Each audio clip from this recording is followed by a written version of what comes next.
Hadratin Nabi Mustafa Muhammadin sallallahu alaihi wasallam wa alihi washabihi wa zurriyyatihi kiram khususan di hadza ta'lif kitab Nasaihul Ibad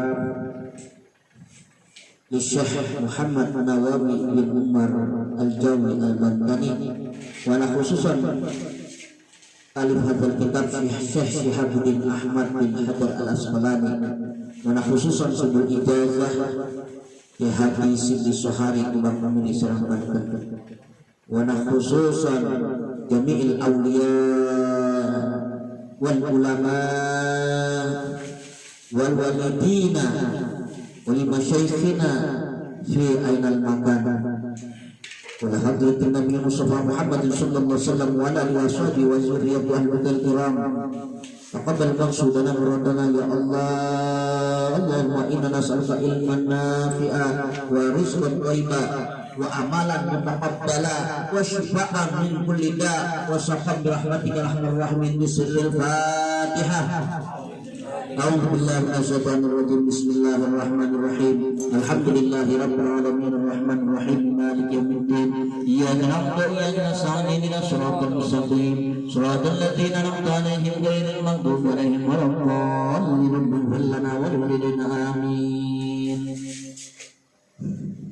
Sambil nguduk kalau diminum dimakan apa adanya itu apa brownies-browniesan ya, tapi brownies betulan kalau udah masuk. Kalau masih dilihat brownies-browniesan, tapi kalau udah masuk brownies beneran ya. Percuma kalau makanan enak cuma dilihatin, tapi kalau dinikmatin itu baru rasanya luar biasa. Amin. Amin. Ini kopinya mana? Udah diseduh kopi?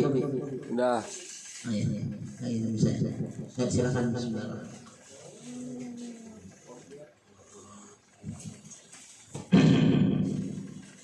A'udzubillahi minasyaitonirrajim. Bismillahirrahmanirrahim. Wal maqalatu sadisata wal isruna. Saya buka langsung maqalah ke-6 dan 20. Berarti 6 likur 26. Maqalah itu ucapan sahabat. Ya. Nah, ucapan sahabat menyambung lagi anin Nabi sallallahu alaihi wasallam. Sahabat itu dari mana sih sumbernya? Anin Nabi sallallahu alaihi wasallam. Saking Kanjeng Nabi sallallahu alaihi wasallam, ana saking Kanjeng Nabi pola iku ngucap atau dawuh Kanjeng Nabi Muhammad sallallahu alaihi wasallam. Jadi dari Nabi Muhammad sallallahu alaihi wasallam sesungguhnya bahwasannya Nabi bersabda. Apa kata Nabi? Inna Allah ta'ala yajtama'u yawmal qiyamah bi arba'ati anfus ala arba'ati ajnasin minan nas.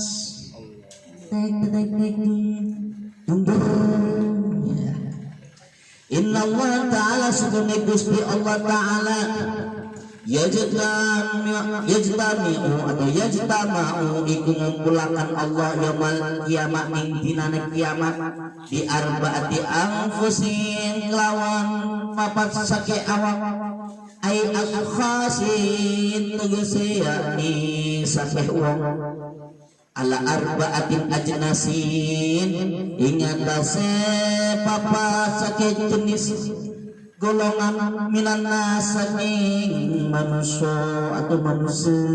Kalau serang manusia beda ya, sama aja sih maknanya.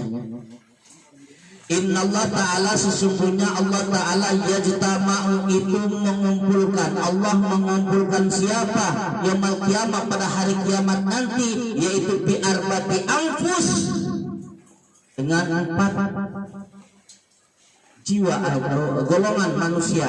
Di sini tafsirnya ai askhasin, yakni 4 golongan manusia. Jadi dikumpulkan tuh 4 golongan manusia ala arba'ati ajnasin minan nas, yang mana Allah bandingkan dengan 4 macam manusia. Allah berhujjah kelak di hari kiamat kepada 4 golongan manusia terhadap 4 macam manusia. Yang pertama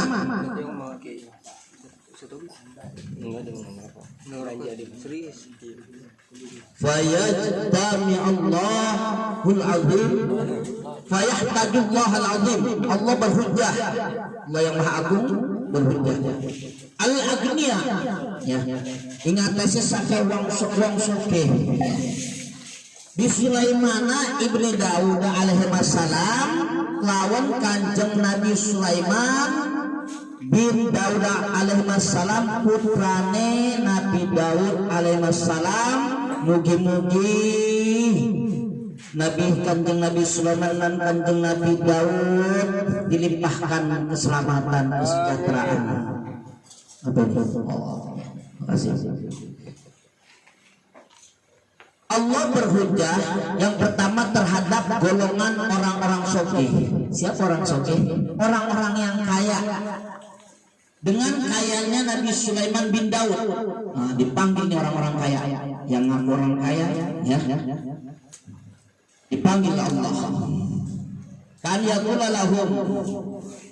Kemudian Allah berkata kepada mereka, lahum, mereka orang kaya yang sogih. Apa kata Allah?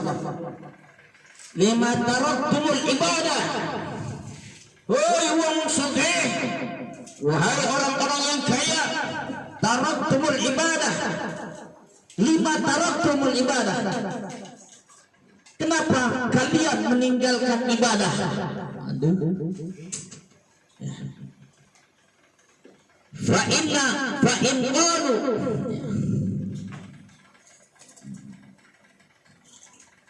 fa inna qalu, gitu ya. Maka sesungguhnya qalu berkata, ia orang yang kaya yang sogih menjawab ketika ditanya oleh Allah, lima taraktum ibadah, kenapa kalian aku berikan umur di dunia sebelum kau meninggal, engkau orang-orang kaya meninggalkan ibadah kepadaku, kata Allah. Apa alasan kalian? Tuh ditanya. Apa jawab mereka? Qalu nahnu masghuluna bil amwal wa bil malkati wa bil mulkati. Nahnu masghuluna utawi isun masghuluna iku ketungkul wong-wong tungkul kabeh bil amwali saking sekabeh mal. Wabil malkati lan kekuasaan. Nahnu kami masghuluna, ketungkul itu sibuk. Ya. Kami meninggalkan ibadah kepadamu ya Allah, karena di dunia kami sangat sibuk bil amwal, mengurusi harta-harta kami dan kekuasaan kami. Ini bisa jadi sibuk ngurusin kerjaan, lupa ibadah. Sibuk ngurusin perusahaan, lupa ngaji. Sibuk dengan dagangan, lupa dengan kewajiban. Sibuk dengan bisnis baik online maupun offline, lupa dengan ibadah dan ngaji. Jauh dari Allah, makin jauh dari Allah, maka itu adalah azab. Na'udzubillahi min. Kalau kekayaannya membuat ia dekat dengan Allah, itu namanya nikmat. Begitu aja. Kita lihat kalau orang-orang kaya, semakin dia dekat dengan Allah dengan kekayaannya, maka dia dekat dengan Allah, kekayaannya itu menjadi nikmat, bukan azab. Bahkan dengan wasilah kekayaannya dia dijamin oleh Allah masuk surga. Amin. Ya Allah. Tapi surganya nomor berapa? Kan dihitung dulu amalnya. Nabi Sulaiman itu paling terakhir masuk surga di antara para nabi, yang paling terakhir masuk surganya Nabi Sulaiman. Kenapa ketika ditanya Nabi Sulaiman paling terakhir? Karena hartanya banyak dihitung. Ya Allah, maka yang orang kaya ya rajin wakafin, sedekah dan lain sebagainya, udah disimpan, ditabung, itu belum seutuhnya milik kita. Kadang-kala yang disimpan, yang ditabung hilang begitu saja, betul. Kalau kita yakin dengan sedekah, kalau kita yakin dengan mengeluarkannya di jalan Allah, itu terpelihara harta bendanya, bahkan harta bendanya menjadi wasilah dia dijamin surganya Allah Subhanahu wa ta'ala, karena dengan kedermawanannya. Ini yang sebut nih. Ya, lanjut lagi ya, kembali lagi. Lantas Allah menjawab karena alasan orang-orang kaya sibuk dengan hartanya, sibuk dengan perusahaannya, sibuk dengan kerjaannya, lupa dengan ibadah, lupa dengan ngaji, lupa dengan kewajibannya, maka Allah menjawab. Ini alasan mereka tadi. Allah menjawab. Lantas Allah menjawab apa pada mereka orang-orang kaya? Qala Allah Ta'ala,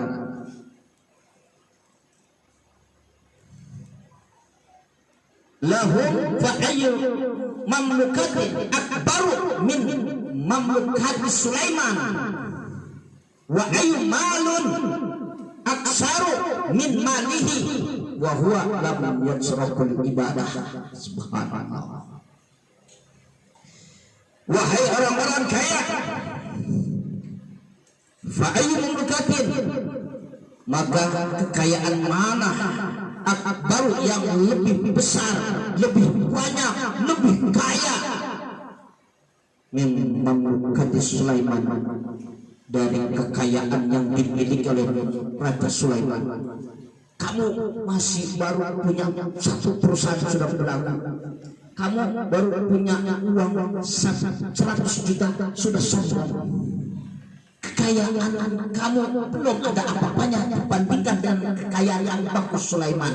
Itu Allah jawabannya seperti itu kepada orang-orang kaya yang meninggalkan ibadah, sibuk dengan pekerjaan, perusahaan, lalai dengan kewajiban. Lantas, wa ayu malun, dan manakah harta aksaru yang lebih banyak malihi dibandingkan dengan harta yang dimiliki Sulaiman hambaku. Sulaiman lebih kaya dari kalian, Sulaiman lebih banyak hartanya dari kalian. Akan tetapi Nabi Sulaiman, hambaku Sulaiman, lam yatsraqul ibadah, dia tidak meninggalkan ibadah kepadaku. Lantas mereka siapa orang-orang kaya itu dijerumuskan, alasan doang, akhirnya disingkirkan Allah. Ini yang pertama, golongan orang kaya.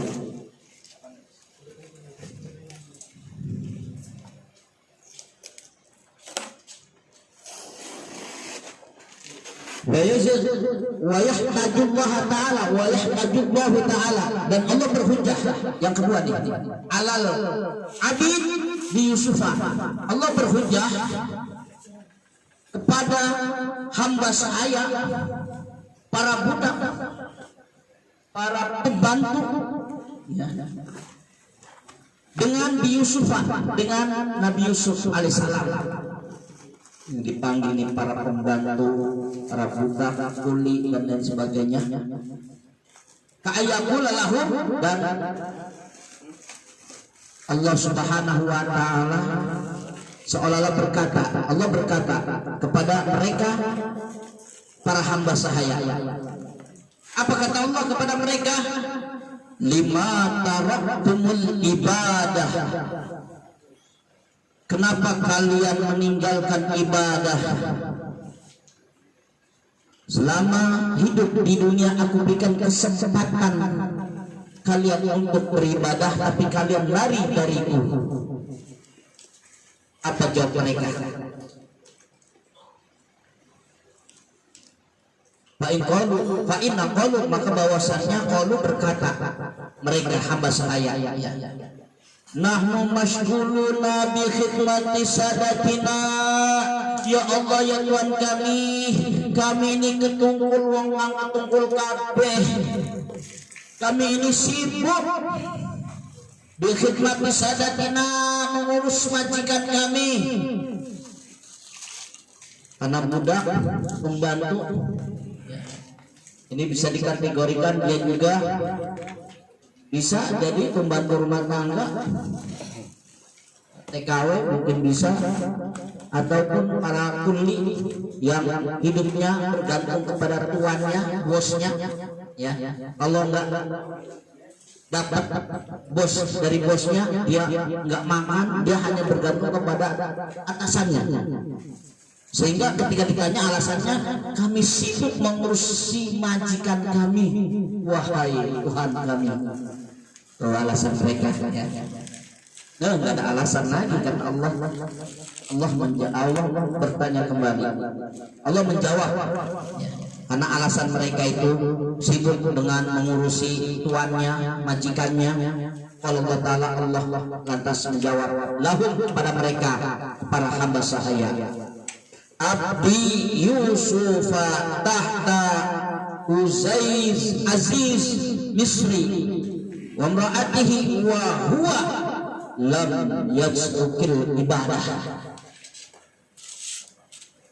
Wahai para budak, para hamba sahaya, apakah kalian tidak tahu abdi hambaku Yusufa, yakni hambaku Yusuf, tahta Aziz Misri, di bawah kekuasaan Raja Mesir, wa imratihi, dan istrinya. Karena jadi pembantu, Yusuf itu menjadi pembantu di kerajaan yang mana dikuasai oleh raja, dan istrinya yang demen sama Yusuf. Nah, sehingga Yusuf difitnah, dibuih, dipenjara. Ini ilmunya Nabi Yusuf. Apa ketika Yusuf ditanya, wahai Yusuf, banyak orang ngantri, aku ini istri raja, kenapa kau lari dariku? Jadi yang ingin memperkosa Yusuf adalah bukan Yusuf, tapi istrinya Raja Mesir tersebut. Rajanya, suaminya lagi keluar, kesempatan dalam kesempitan, tapi Yusuf lari sehingga robek belakangnya bajunya. Makanya ketika ditanya bukti dari bahwa Yusuf tidak bersalah, robek belakangnya.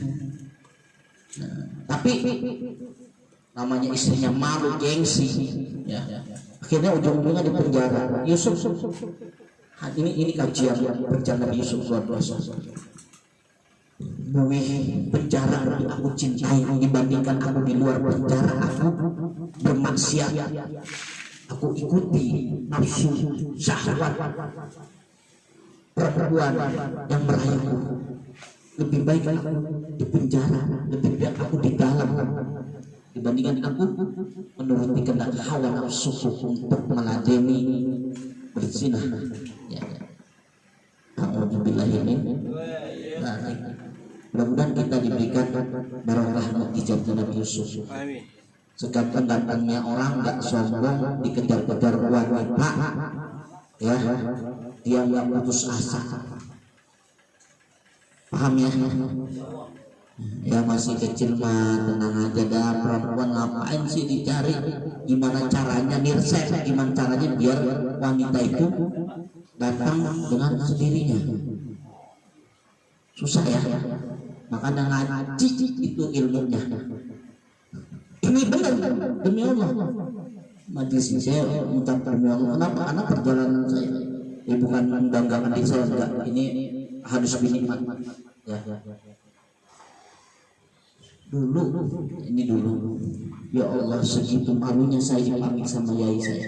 Nah, ini sirku apikan baik, wisir kuning kiri ngaji baik, latih ilmu, lamun sirku latih ilmu benar-benar wadon tinggi berbarak bebek surat. Saking malunya karena ada cewek tuh santri dicelotkan ngirimin surat cinta sampai saya siap diambil mantu. Orang-orangnya siap. Saat itu saya itu hanya berteman padahal, tapi memang dari sananya perempuan ini jual mahal ya. Nah, emang kenyataannya bukan saya ini kenyataan. Tapi saya ketika ditegur sama yai, saya pulang langsung saya bakar surat-surat yang tulisan saya macam-macam lah pokoknya saya bakar dengan rada tangisan sedikit-sedikit. Ya. Tapi saya di situ mulai, ya Allah, apa yang yai saya guru saya memberikan saya nasihat, masukan, dan kuatkan diri saya untuk mengamalkannya. Alhamdulillah. Ya. Nggak kepikir mau berkeluarga, walaupun mau siapa sih nggak mau keluarga, cuma satu ngaji yang dalam pikiran saya saat itu. Akhirnya alhamdulillah ya Allah mudahkan ya. Sampai saat itu saya nggak punya gaji pokok, boro-boro ngasih uang dapur kerja perempuan, enggak demi Allah. So, kalau sekarang mungkin malu. Baiklah, itu sejarah pribadi saya, tapi ini contoh sedikit saja. Kembali lagi, siapapun orangnya yang ada keinginan, kebutuhan, nggak mungkin kalian di sini nggak punya keinginan, kebutuhan. Tuh kan monyong-monyong. Iya. Mau HP, main HP, udah ada HP bagus, pengen HP bagus lagi, betul? Itu kebutuhan, keinginan. Ngeliat cewek cantik, ngeliat cewek yang lebih cantik lagi, ngotot, tambah ngotot, nggak ada habisnya. Artinya manusia pasti punya keinginan, kebutuhan, betul? Kuncinya adalah keinginan kita, kebutuhan kita ingin terpenuhi, maka ngaji. Makanya torekotnya kata Abu Yahya di Cidahu Pandeglang Banten, aing mah torekotnya ngaji. Udah ketemu semuanya. Amin, insya Allah. Ilmu apapun ketemu, yang penting ngaji. Ya. Jangan hanya maaf, hadrohnya enak, bacaan lagunya enak, ngaji kagak. Yang ngaji itu banyak lah, bisa baca Quran, bisa duduk di majelis taklim seperti ini, bisa juga sholawatan, bisa juga ngobrol sambil ngopi. Ya.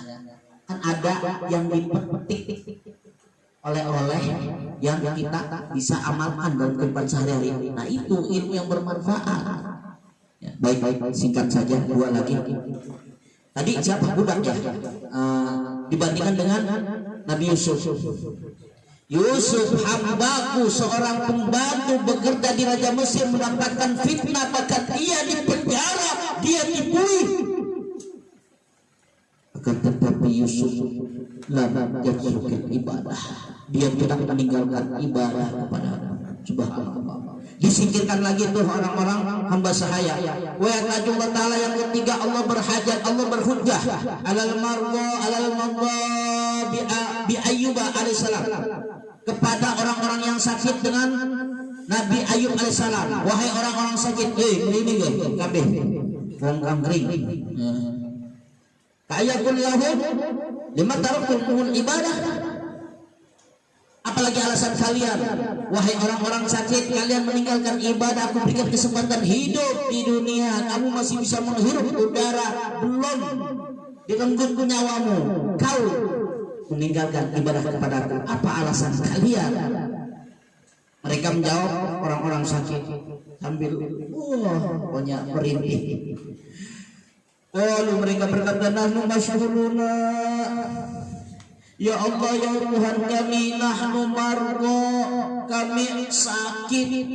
Bagaimana kami ingin beribadah, kami mundar mandir pontang panting, membawa penyakit, belum kunjung sembuh penyakit kami. Alasannya, kalau Allahu lahum, maka Allah lantas menjawab lahum kepada mereka orang-orang sakit, abdi Ayyuba marhum maradan syadidan wa huwa lam yasukil ibadah. Hambaku Ayub sakit, maradan syadidan, sakit yang amat parah. Sini kata-katanya ditambahkan syadidan, teramat parah. Kenapa teramat parah? Sekujur tubuhnya Nabi Ayub korengan, bahkan berbau busuk. Atau dalam bahasa lain istilahnya lepra. Dan diasingkan oleh masyarakatnya. Ini baru sedikit positif, asingkan. Udah suzon aja ya. Kasihan yang ketika meninggal mati di tengah-tengah COVID-19, ketika dites ternyata dia negatif, dia udah dikuburin sama orang-orang yang matinya positif. Keluarganya, ya Allah, sedih. Ya harus sabar. Kembali lagi, Nabi Ayub yang tadinya kaya, hartanya ludes, habis. Yang tadinya gagah, tubuhnya berpenyakit, sekujur tubuhnya bau busuk. Yang tadinya di tengah-tengah masyarakat disegani, tapi diasingkan, diisolasi di tengah hutan. Dia jauh dari masyarakat karena mengganggu. Apalah Nabi Ayub ikutin. Bahkan istrinya sendiri, Nabi Ayub, istrinya meninggalkannya. Rasa malunya suami seperti itu. Ini cobaan Nabi Ayub. Tapi Ayub dalam niat sebagai ibadah, dia tidak meninggalkan ibadah kepadaku. Dengan wasilah lantaran Nabi Ayub kesabaran yang luar biasa, Allah kembalikan semuanya. Anak-anak yang mati, yang meninggal, Allah kasih ya dari istri yang lain. Yang hartanya berlimpah dulunya terbakar habis ludes, Allah kasih lagi kekayaan, istri, jabatan, disegani masyarakat, bahkan punya keturunan, fisiknya lebih sehat lagi, semuanya Allah kasih. Mampukah kita ketika kita sakit tapi kita tidak jauh dari Allah, justru kita sakit kita makin dekat kepada Allah. Ternyata dengan sakit ini Allah sedang menyayangi kita, sehingga kita timbullah rasa sabar kita, tabah kita, kekuatan sabar itu luar biasa. Ketika kita tidak berputus asa dari rahmat Allah, yakinlah Allah yang ngasih penyakit, dan yakinlah pula Allah yang akan menyembuhkannya. Ya. Baik, terakhir yang keempat, wa yahtajullahu ta'ala, Allah berhujjah. Kemudian itu orang yang sakit tadi sudah diterumuskan, ya. Alasannya enggak pasti, ya. Alasan doang. Wa yahtajullahu ta'ala, dan Allah berhujjah alal fuqara'i, kepada orang-orang fakir, orang-orang miskin, orang-orang kismin, orang-orang susah, dengan kemiskinan, dengan kefakirannya.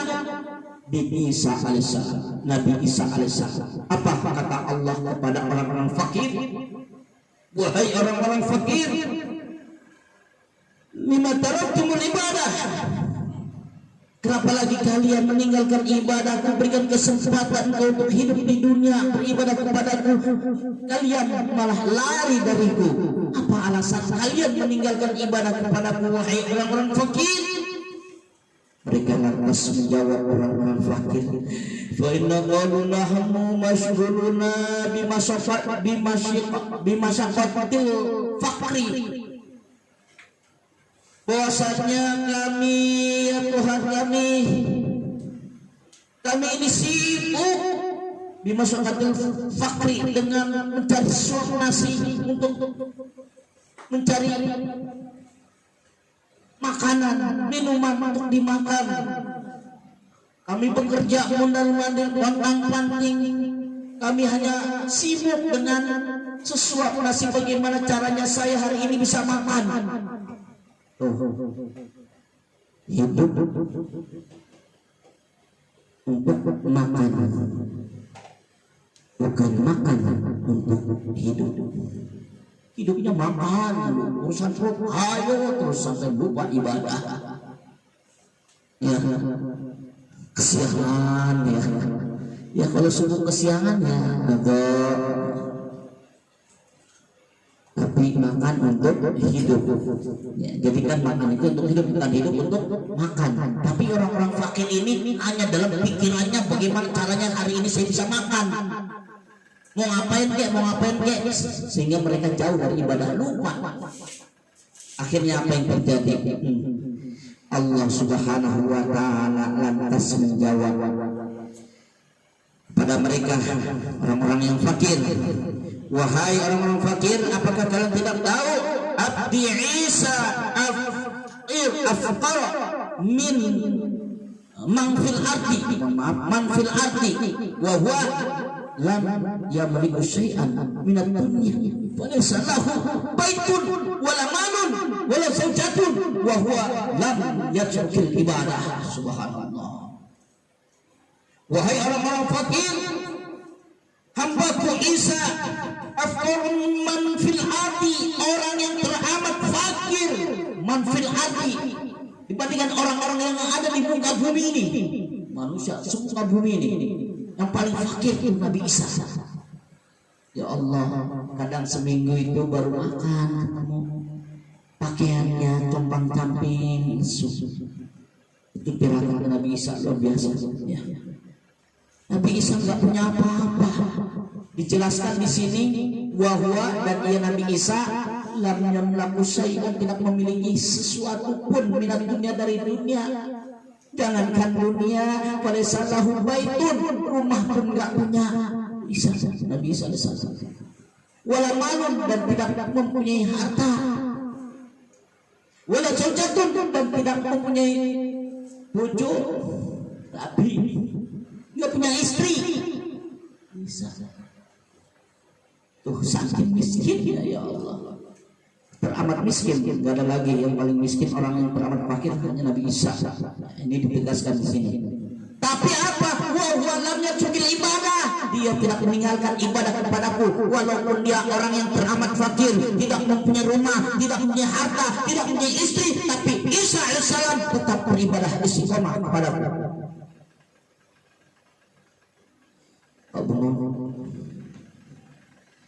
Itu diuji kekayaan, tadi dipanggil orang yang kaya, miskin orang juga yang susah dipanggil juga, ditanya alasannya apa, gak ada alasan. Intinya, nah ini selesai yang keempat ya, intinya tidak ada alasan, tidak ada kata alasan untuk tidak beribadah kepada Allah,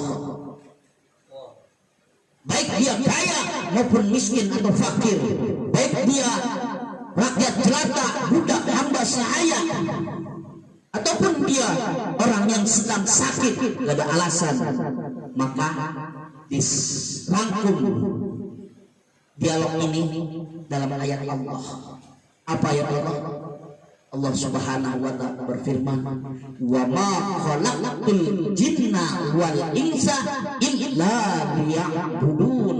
Dan tidaklah aku ciptakan jin dan manusia seluruhnya, baik jin maupun manusia, illa liya'budun, melainkan untuk beribadah mengabdi kepada Aku. Baik, ini mudah-mudahan kajian yang singkat ini dapat mengubah hati kita, dapat kita amalkan. Semoga menjadi warning, ya, peringatan untuk kita mengarungi hidup yang penuh ujian dan tantangan. Baik ketika diuji dengan kekayaan, apakah kita bersyukur atau kufur? Baik ketika diuji kefakiran, apakah kita sabar atau kita kufur, tidak mau sabar? Ketika diuji dengan penyakit, virus, wabah, apakah kita semakin dekat dengan Allah atau sebaliknya semakin jauh dengan Allah? Diuji sebagai orang pekerja yang bergantung kepada majikannya, hamba sahaya, budak, pembantu, apakah dia dalam pekerjaannya hanya bergantung kepada majikannya sehingga meninggalkan Allah, atau dia lebih dekat dengan Allah itu hanya sekedar pekerjaannya saja untuk negeri akhirat? Ini tergantung kita. Perjalanan kita masih panjang, maka jangan pernah bosan untuk mengaji dimanapun kita berada, insya Allah. Baik, ini saja, mudah-mudahan kajian ini bermanfaat untuk kita dan dapat kita amalkan dalam kehidupan sehari-hari. Amin ya rabbal alamin. Mari kita sama-sama tutup dengan doa. Semoga harapan kita, doa kita, hajat kita, keinginan kita baik yang urusan dunia maupun akhirat senantiasa Allah Subhanahu wa ta'ala mengabulkannya. Bismillahirrahmanirrahim. Fatihah. Bismillahirrahmanirrahim. Alhamdulillah.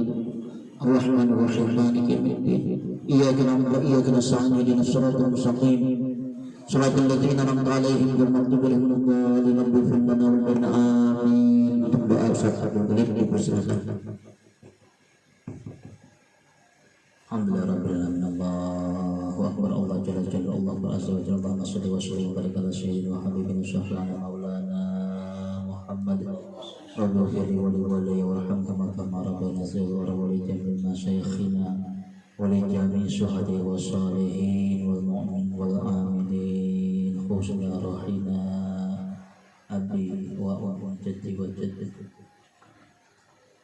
Allahumma ya Allah ya Rahman ya Rahim, la ilaha illa anta subhanaka inni kuntu minadh dhalimin. Rabbana hab lana min azwajina wa dhurriyyatina qurrata a'yun waj'alna lil muttaqina imama. Allahumma aftah alayya futuhal arifin bihikmatika wa salli rahmatika dzakira man hadiya dzal jalali wal ikram. Rabbana zalamna anfusana wa illam taghfir lana wa tarhamna lanakunanna minal khasirin. Rabbana atina fid dunya hasanah wa fil akhirati hasanah wa qina adzabannar. Sallallahu alaihi wa sallam Muhammadin wa ala alihi wa sahbihi wa barik wa sallam. Subhana rabbika rabbil izzati amma yasifun, assalamu ala mursalin, alhamdulillahi rabbil alamin. Bismillahirrahmanirrahim. Alhamdulillahi rabbil alamin, arrahmanirrahim, maliki yaumiddin, iyyaka nasta'in, ihdinas siratal mustaqim, siratal ladzina an'amta 'alaihim, ghairil maghdubi 'alaihim. Wa'afani rahman wa'afani rahim. Allahumma inna nas'aluka bi kalimatil Fatihah wa bi mu'jizatil Fatihah wa bi syafaatil Fatihah wa bi sirril Fatihah wa bi haqqil Fatihah. Ya farijal ham, ya kasifal gham, ya man li abdihi yaghfir wa yarham, ya dafi'al bala ya Allah, ya dafi'al bala ya Rahman, ya dafi'al bala ya Rahim. Da'wahu fi subhanakallahumma wa tahiyyatuhum fi salam wa akhiru da'wana wa da'wahum alhamdulillahi rabbil alamin.